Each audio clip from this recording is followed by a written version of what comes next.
The purpose of prohibition of things we spoke about earlier is that they protect us from things which are extremely harmful, which are harmful to the society as a whole. Whether we're able to understand where the harm lies or not, alcohol, the harm is obvious. The pig, the harm is not so obvious. The harm is not so obvious in the pig. But we believe there is major harm. Not just a bit of harm, but major harm in the pig. Otherwise, Allah is not going to prohibit it. He is not desirous of creating difficulties in life to keep us away from things which are beneficial. No.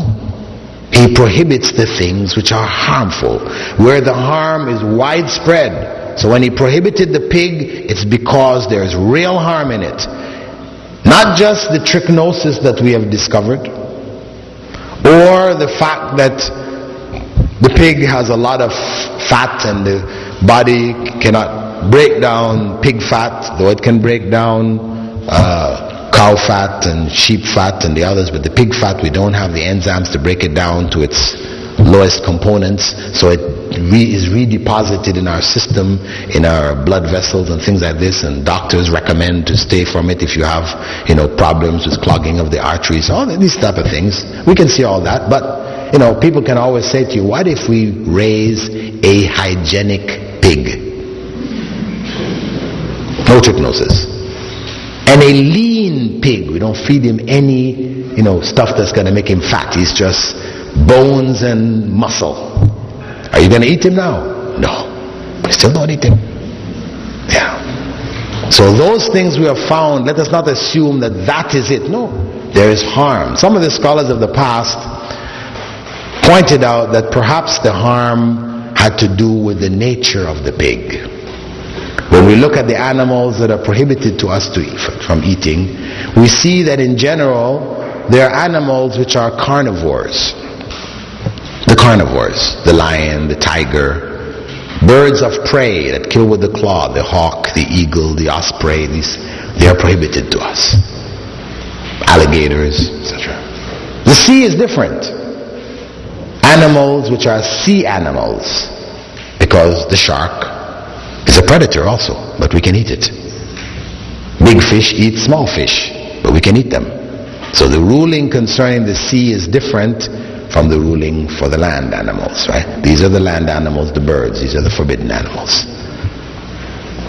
Perhaps this has to do with the nature of these animals, that their nature is a violent nature.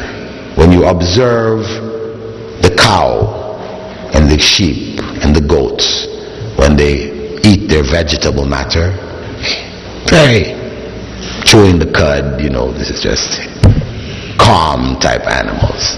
But then if you've ever seen National Geographic where they're showing the tigers and the lions hunting the animals and how they just get out there, they tear this thing apart, the claws and teeth and blood, and you say, wow, very vicious.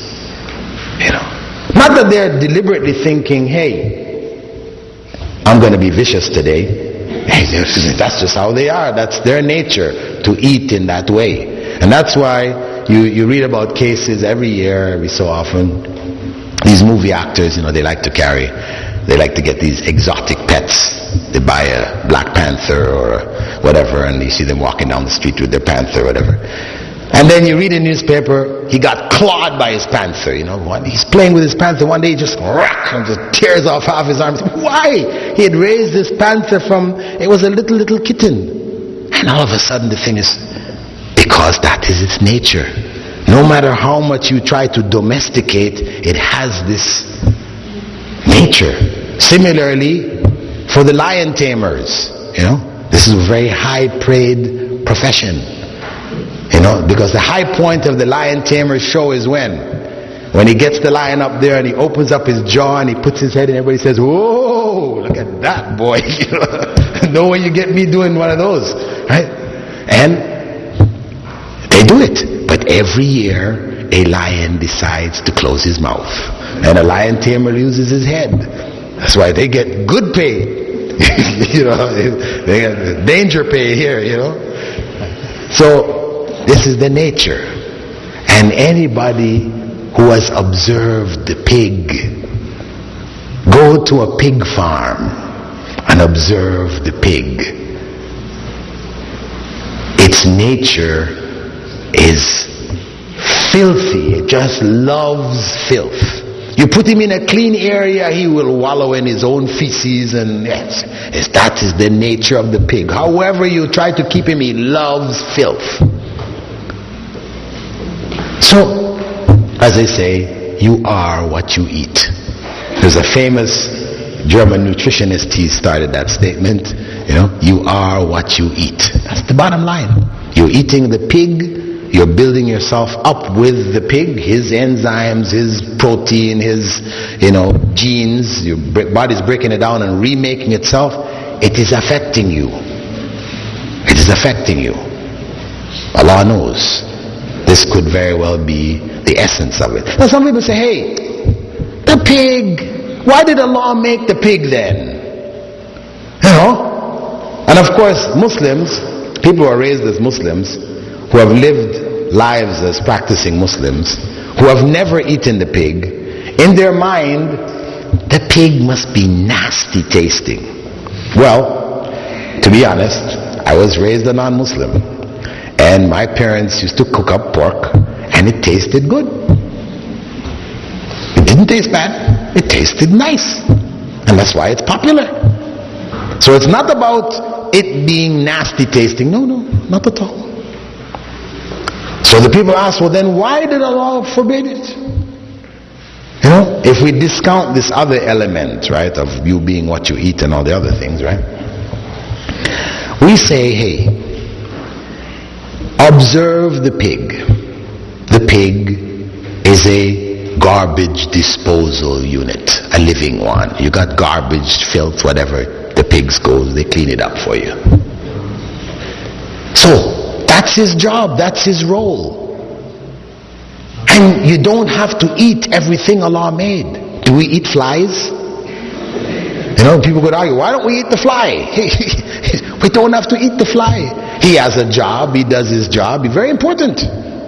Some kids ask, why did Allah make the fly? It's so nasty. The fly has an important role. If we didn't have flies that lay their eggs in animal matter, and then the maggots come out and chew it up and break it down, we would be up to our necks in carcasses and things like that, because it won't break down without them.